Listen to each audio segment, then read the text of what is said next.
lot of people I didn't know any better. But then I read books. The first one was called How Chickens Are Raped Before You Eat Them. After that it was The Cow Feces Dilemma, as well as Barf, STDs, and Veal. It was these books that really motivated me to become who I am, a vegetarian. Author Mark Kurlansky wrote, "For people, food is a critical contributor of physical well-being, a major source of worry and stress, and the single greatest category of expenditures. But have you ever thought how food serves as a tool for communication? We use food to flirt, to recall memories, to explain our beliefs, and even to tell each other who we are. With the short story My Diet by Dimitri Martin, poetry Perhaps the World Ends Here by Joy Harjo, and What I Ate Where by Diana Prima, Monologue The Shrimper's Daughter by Willie Rail, and Stand Up Nestle's Quick by Dane Cook. A program. I can't believe I ate the whole thing." Now, I started out as a regular vegetarian, not someone who does not eat meat. Then I became what's called a constipated vegetarian. That's someone who eats way too many bananas.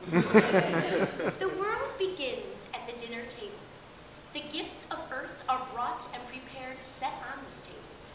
So it has been since creation, and it will go on.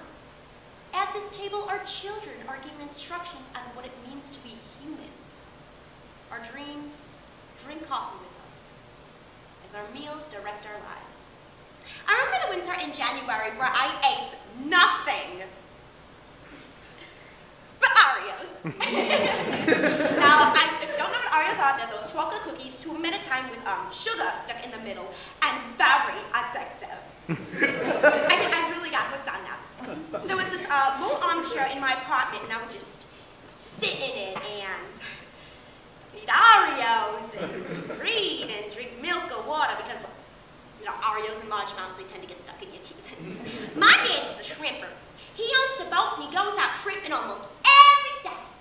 And we eat shrimp just as often. And I tell you what, I am tired of eating shrimp. Now, when I told this to my daddy, he said, "Honey, you should be glad you're eating anything at all. You know, there are people in Asia and such places skinny and starving because they have no foods to eat." So I said to my daddy, I said, "Daddy, why don't we just invite the people of Asia and such places to come down to Louisiana where it seems to me we have just about enough shrimp for everybody?" Well, my daddy said, "Because, honey, there are quotas and such things as that prohibit people from coming into our country. And we gotta protect our shrimp against those who might wish to eat our shrimp."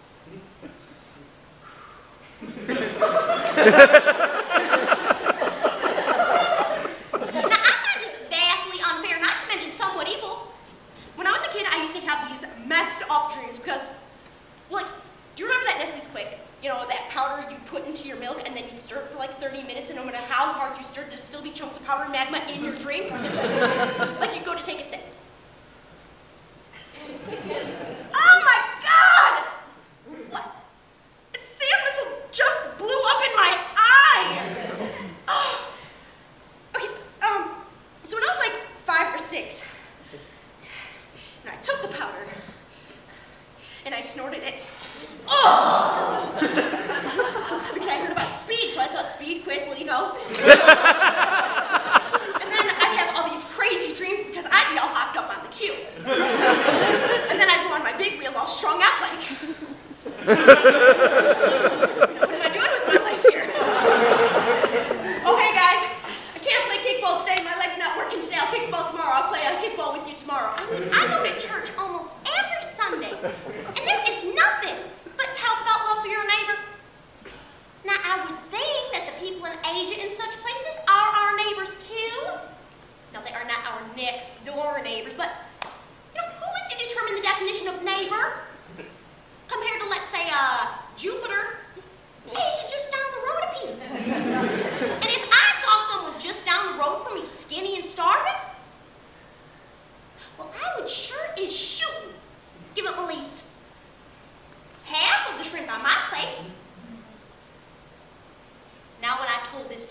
Daddy, he said.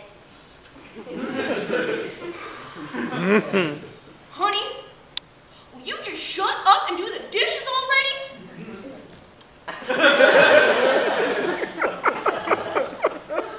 Now I ask you, is that right? The table has been a house in the rain, an umbrella in the sun. Wars have begun and ended over a meal at this table. Next, I decided to become a vegan. Now, that's no animals or animal products. Then after that, I became what's called a hyper-vegan. Now, that's no animal products or things that even look like animals. That goes for animal crackers, gummy worms, those Easter peeps, asparagus that look like snakes, snakes that look like asparagus, you get the idea. Now, I was hyper-vegan for almost a year. So one day I sort of freaked out and ended up eating an entire cow. Now, from what I can remember, I didn't cook, or kill the cow. I just sort of, tackled it naked. Now, I'm not proud of what I've done, but, as a result, that's how people see me. A caring guy that once ate a cow.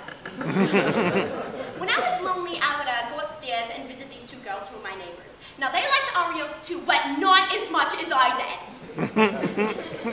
But I got my foot in the door. So they would sit there with me and eat Oreos and keep me company. And I gotta say, to hear the wind blow and all that awful January rain, and to be in the middle of all this eating Oreos with these girls was, well, it was a way to get through January. Without my Oreo girlfriends upstairs, getting through would be kind of hard. Wars have begun and ended.